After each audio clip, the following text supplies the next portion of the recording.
RSS राष्ट्रीय सेवक संघ, इनके पास तो ना तो बहन है, ना बेटी है, ना पत्नी है।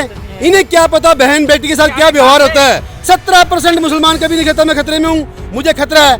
80% हिंदू का नाम लेकर के बोलते खतरे में है। जब ये झोला ठा के जंगल में जाना है तो 15 लाख का सूट किस वास्ते पहनते हैं? तो पंजाब भी भारत में है और हमारे प्रधानमंत्री भी भारत के हैं, तो उनको पंजाब में खतरा कैसे लगा? जो आंख बंद करके बैठे हैं वो भगत हैं गुफा के अंदर कैमरे के सामने। हमारे राहुल गांधी जी आंख खोल करके आज दुनिया को देखने के लिए निकले हैं। नमस्कार, आप देख रहे हैं सोशल न्यूज। मैं आपके साथ मोहम्मद अकरम एक बार फिर आपके सामने हाजिर हूं भारत जोड़ो यात्रा को लेके।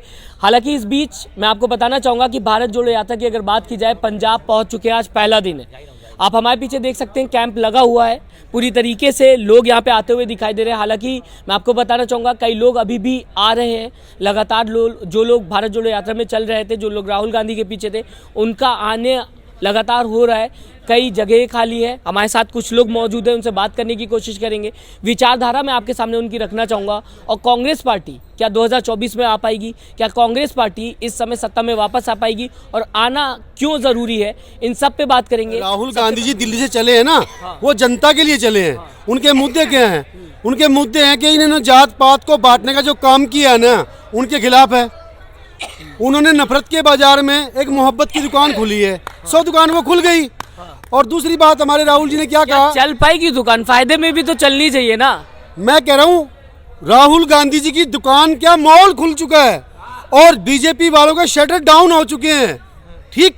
दूसरी बात, राहुल गांधी जी ने क्या कही, मैं आपको दोबारा दोहरा रहा हूँ। उन्होंने ये कहा है कि जब चोर चोरी करता है तो वो हमेशा जिसकी चोरी करता है उसका ध्यान भटकाने का काम करता है। तो भारतीय जनता पार्टी ने आज देश में मुद्दों की वजह ये ध्यान भटकाने के लिए काम किया जा रहा है। ये मुद्दों पर नहीं आते। आज हिंदुस्तान में नौजवान कितना बेरोजगार है, आज महंगाई दर कितनी बढ़ चुकी है, आज भ्रष्टाचार कितना हमारे देश के अंदर हो रहा है। आप ये बात बताइए कि जो नौजवान भटक रहा है, 4 साल की नौकरी, अग्निवीर योजना 4 साल की, जो देश के अंदर और नगर पालिका के अंदर जो लोग बैठते हैं उनकी जो होती है 5 साल के लिए उन्हें चुना जाता है, जो कि वो भ्रष्टाचार भी करते हैं। एक नौजवान, सेना का नौजवान जो अपने सीने पे गोली खाने की हिम्मत रखता है और गोली खा करके देश की रक्षा करता है, ठंड हो, बारिश हो, धूप हो या कुछ भी हो, वो हमारी सेना पे रक्षा करते हैं। उनके लिए सिर्फ 4 साल, और वो भी अगर नगर पालिका का मेंबर 5 साल के लिए चुना जाता है तो हमारे देश में वो 20 लाख से ऊपर कमा के बैठता है। और ये 11.5 लाख रुपए में भी गीत गाते हैं और फिर कहते हैं 25 की योजनाएं तो सही है ना। सिलेंडर की योजना दी, शौचालय की योजना दी, आवास की योजना दी, ठीक है। किसानों के साथ फोटो आती है, हर जगह फोटो लगी है। दूसरी बात भारतीय जनता पार्टी कहती है 70 साल में इन्होंने क्या किया। कांग्रेस पार्टी ने 70 साल लिए हैं सिलेंडर को 400 रुपए आने में, इन्होंने 8 साल लिया उसको 1100 में करने में। कांग्रेस पार्टी ने 70 साल लिए हैं पेट्रोल का रेट 60 रुपए लाने में, इन्होंने 110 करने में 8 साल लिए हैं। सरिये का रेट 2800 रुपए कांग्रेस राज में था, आज 8200 रुपए है। शौचालय पे भूल गए आप, आवास भूल गए, आपको आयुष्मान योजना, कई ऐसी योजना है। उससे बढ़िया योजना आयुष्मान योजना बता रहे हो आप। कांग्रेस सरकार राजस्थान के अंदर है, 10 लाख रुपए का इंश्योरेंस है उनका। और हरी बीमारी का जो कार्ड बोल रहे हैं नहीं है, वो 10 लाख का वहाँ पर मनरेगा कार्ड है और वहाँ पर पेंशन बहाली कर दी उन्होंने। इनसे अच्छी सिलेंडर, जो कितनी खूबसूरत योजना, राजस्थान के अंदर 500 रुपए में सिलेंडर दिया जा रहा है। अब ये कहेंगे कि वो तो जाने वाली सरकार, इनकी बातें हैं, बतौले इनके पास, ये काम नहीं करना जानते, काम से हमारा ध्यान भटकाना जानते हैं। किस्मत का हमारी तो काम करने की क्या जरूरत है? मैं वही बता रहा हूँ। आज के टाइम एक तो है भगत और एक है तपस्वी। जो आंख बंद करके बैठे हैं वो भगत हैं गुफा के अंदर कैमरे के सामने, वो भक्त बन गए हैं। ठीक। हमारे राहुल गांधी जी आंख खोल करके आज दुनिया को देखने के लिए निकले हैं और अपने पैरों से चल करके हिंदुस्तान का रास्ता नापने के लिए निकले हैं। उनको ये कहते हैं कि वो राहुल गांधी जी क्या कर रहे हैं। रही बात टी शर्ट की, आज राहुल गांधी जी के पास नौजवान लोगों की ऐसी सेना उनके साथ जुड़ी है जिन्होंने झूठ का सामना 8 साल किया है वो लोग राहुल गांधी जी के साथ जुड़े हैं। उनके अंदर आज इतनी गर्मी है, हमारे देश के नौजवान की, बुजुर्ग की, बहनों की, बेटियों की, वो साथ चल रहे कंधे से कंधा मिलाकर, और वो कहते हैं उनको सर्दी बेटियों का हाथ पकड़ते हैं तो ये इल्जाम लगा दिया जाता है कि महिलाओं का हाथ राहुल गांधी पकड़ रहे हैं, बच्चों का पकड़ते हैं हाथ तो ये कहा जाता है गलत इस्तेमाल कर रहे हैं, प्रयोग कर रहे हैं चुनाव जीतने के लिए। इल्जाम पे इल्जाम आपके ऊपर आते हैं। मैं ये कहता हूँ RSS राष्ट्रीय सेवक संघ, इनके पास तो ना तो बहन है, ना बेटी है, ना पत्नी है। इन्हें क्या पता बहन बेटी के साथ क्या व्यवहार होता है? क्या बहन को हम गले नहीं लगाते? क्या हम माँ के गले नहीं मिलते? क्या हम बेटी के हाथ नहीं पकड़ते? तो जिस इंसान की जैसी थ्योरी, जैसी सोच है ना उन लोगों की, वो जनता के सामने पेश कर रहे हैं। ये बात तो जनता को सोचनी चाहिए कि ये लोग क्या बोल रहे हैं। अगर वो लोग ऐसी बात करने में हिचकिचाते नहीं तो वो देश बेचने में क्या हिचकिचाएं? आज देश का क्या चीज़ नहीं बेची इन्होंने, ये बताइए। लाल किला बेच दिया, रेलवे बेच दी, हिंदुस्तान के सारे रोड बेच दिए, एयरलाइंस बेच दी, और हमारे सरकारी बैंक बेच दिए। जिन बैंकों को सरकारी कराने के लिए हमारी इंदिरा गांधी जी ने, राजीव गांधी जी ने कहाँ से योजना ला के हिंदुस्तान में लागू की, इन्होंने 8 साल लगाए बेचने में, और ये कह रहे कि आगे हम और कुछ कर देंगे। इससे बदकर हमारी बदनसीबी क्या होगी? जिस देश का रक्षा मंत्री तड़ी पार हो, जिस देश की शिक्षा मंत्री दिल्ली की सड़कों पर भागकर अपनी जान बचाए। बीजेपी की अगर मैं बात करूं, बीजेपी ने साफ ऐलान कर दिया है कांग्रेस मुक्त भारत बनाना है। अरे भाई साहब, ये तो बीजेपी मुक्त होने जा रहा है। आप ये बताइए, पंजाब जहां आज हम बैठे हैं सरहद में, ये राज्य किस देश में है? देश में तो अपने ही है ना, हिंदुस्तान में है ना। और प्रधानमंत्री कौन से देश के? हमारे अपने ही देश के हैं। अपना देश भारत के है ना। तो पंजाब भी भारत में है, और हमारे प्रधानमंत्री भी भारत के हैं। गुजरात भी भारत तो उनको पंजाब में खतरा कैसे लगा? जिस देश के प्रधानमंत्री उसको उसी देश से खतरा। वो सिर्फ डरावे की राजनीति करते हैं। हिंदुस्तान में कितना % सिख है? 2%। मैं बताता हूँ 2%। 2% सिख कभी नहीं कहता मुझे खतरा है, मैं खतरे में हूँ। 1.5% ईसाई कभी नहीं कहता मैं खतरे में हूँ, मुझे खतरा है। 17% मुसलमान कभी नहीं कहता मैं खतरे में हूँ, मुझे खतरा है। 80% हिंदू का नाम लेकर के बोलते खतरे में, हमें वोट दीजिए। ये सिर्फ तुम्हारा ध्यान भटकाया जा रहा है, क्योंकि रोजगार की बात तो इन्होंने की नहीं है, रोजगार इन्होंने दिया नहीं है, महंगाई इन्होंने घटाई नहीं है। तो भाई हिंदुओं बच लो, अगर तुम्हें जीना है तो बीजेपी पार्टी को वोट दो।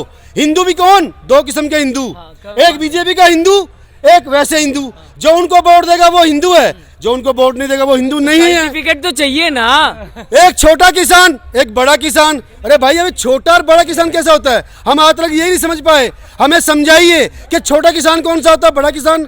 आज हमारे हिंदुस्तान में हम 36 बिरादरियों का नारा लेके चलते थे। 36 बिरादरियों में से 32 बिरादरियां इन्होंने निकाल के 4 बिरादरी बना दी हिंदुस्तान में। कौन सी? हिंदू, मुस्लिम, सिख, ईसाई। इसी के पर तो है ना इनकी राजनीति। और कौन सी राजनीति है? कांग्रेस पार्टी ने 36 बिरादरी बनाई थी, और सभी अलग अलग राज्य, 36 राज्य, 36 भाषाएं, 36 बिरादरी एक लेकर चलते थे। इन्होंने 36 की 4 बना दी है। एक चीज सब पे आपने बात की। प्रधानमंत्री नरेंद्र मोदी की एक बात तो आप मानेंगे, कपड़े बहुत अच्छे पहनते हैं और जो उनका तरीका है वो बहुत मस्त है। मानेंगे कि ये मानना पड़ेगा? मैं भी मानता हूं। मैं आपकी हर एक बात मानना, आप ये मानेंगे? मैं सारी बात मानता हूं उनके, मैं तो सारी बात मानता हूं उनकी। इस पे क्या कहना चाहेंगे? मैं बताता हूँ, हमारे राहुल गांधी जी एक टी-शर्ट पहनते हैं, सारी RSS बीजेपी पार्टी सबको तकलीफ है, कोई मुद्दा नहीं उनके पास। राहुल गांधी जी ने टी-शर्ट पहनी है, उसके नीचे कुछ डाला है, वो शाम को कुछ खाते हैं पीते हैं। मैं कहता हूँ ये 15-15 लाख के सूट पहन के कहाँ जाते हैं? जब इनके के लिए आप नहीं, इनके घर नहीं है, इनके बार नहीं है, ये योगी हैं। जब ये झोला ठा के जंगल में जाना है तो 15 लाख का सूट किस वास्ते पहनते हैं? ताकि आप लोगों का नाम पूरी दुनिया में हो जाए। अरे भैया, आप मुझे एक बताइए, आज हमारे हिंदुस्तान पे, आज हिंदुस्तान में सबसे ज्यादा लूट कर भागने वाले लोग कहाँ के हैं और किसके मित्र हैं? आज आप देखिए गुजरात के अंदर मोदी जी का नाम सब लोग खराब कर रहे हैं। उनका नाम नहीं ले रहा हूं मेरे भाई, मैं तो उनकी तारीफ कर रहा हूं। आज गुजरात से जो पैसा लेके भाग रहे हैं, आप नीरव मोदी की बात करें, मोदी लग गया तो मतलब खराब हो गया। नहीं, नीरव मोदी, मेहुल चौकसी, विजय माल्या, मैं कहता हूँ आज ऋषि अग्रवाल अभी तुरंत भाग गया। मैं कहता हूँ आज हमारे देश के अंदर अगर किसान या गरीब आदमी 50,000 रुपए का गवर्नमेंट से लोन ले लीजिए, अगर वो 50 कदम अपने घर या गांव से निकल गया तो मैं मान जाऊंगा उनको। मगर 50, 10, 15, 20 करोड़ रुपए लेकर वो लोग भाग रहे हैं, वो उनसे टाई अप करते हैं। 20 करोड़ मतलब क्या, कितना कम बता रहे हैं? इतना तो वो एक दिन में नहीं खर्च करते। उनके लिए बहुत है, उनके लिए बहुत है। 1000 करोड़, 2000 करोड़, 5000 ऐसे बोले ना। मैं बोल रहा हूँ, कोई 13,000 करोड़ रुपए, कोई 11,000 करोड़ रुपए, कोई 17,000 करोड़ रुपया, कोई 5,000 करोड़ रुपया, कोई 27। मैं ऐसा नहीं कह रहा, सबको पता है वो लोग जा किसकी शेर से रहे हैं। आज अभी हमने अपने ये अपना ये जो बना का आत्मनिर्भर है वो सब, हाँ, तो भाग्य वाकई बिल्कुल ऐसा ही आत्मनिर्भर होना चाहिए। हर हिंदुस्तान के नागरिक पर 1,40,000 रुपए इन्होंने कर्जा कर दिया, ऐसा आत्मनिर्भर बनाएंगे। आपदा में अवसर ढूंढिएगा, आपदा तो आने दीजिए तभी तो अवसर मिलेगा। नहीं, इन्होंने तो आपदा में भी लाभ ढूंढ लिया अपना। तो आपको अभी भी बोला है ना मोदी ने। नहीं, मैं ये कह रहा हूँ, अभी देखिए आपदा कैसी, अभी 3-4 दिन पहले जब हरियाणा में एंट्री हमारे राहुल गांधी जी ने की थी ना, आपदा आ गई थी, वही कोरोना आ गया था। वो रोकना चाहते थे, नहीं रुके, वो आपदा चली गई 3 दिन में। तो उनकी तो आपदा अपनी है, उनको पता है ये जो यात्रा निकली है ना, इस यात्रा को रोकने वाला कोई नहीं है। और इस यात्रा से कैसा संदेश जाने वाला है हमारे देश के अंदर, नौजवानों के अंदर, कि आज लहर बदल चुकी है। एक एग्जाम्पल और देता हूँ आपको मैं। 2013 के अंदर बीजेपी पार्टी ने झूठा आंदोलन किया था, अन्ना हजारे को लेके आए थे, बाबा रामदेव पेट हिलाने वाले 35 रुपए का लालच देते थे पेट्रोल का, ठीक है।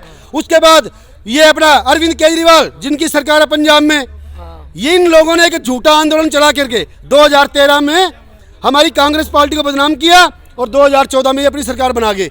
अब वही 2023 लगी हुई है, वही तिक्का है। आज फिर से कांग्रेस की लहर चल चुकी है और 2024 में राहुल गांधी जी प्रधानमंत्री बनेंगे। ईंट का जवाब पत्थर से मिलेगा। राहुल गांधी 2024 में हमारे देश के प्रधानमंत्री बनेंगे। हम आपको बार बार ये बात कह रहे हैं, हमारी बात उन तक पहुंचती हो तो हमारे नौजवान के बारे में, हमारी महंगाई के बारे में और भ्रष्टाचार के बारे में सोचिए। इसी के साथ जय हिंद, जय भारत, जय राहुल गांधी। तो फिलहाल दोस्तों आपने सुना, हर किसी की एक वजह है भारत जोड़ो यात्रा में राहुल गांधी के साथ चलने की।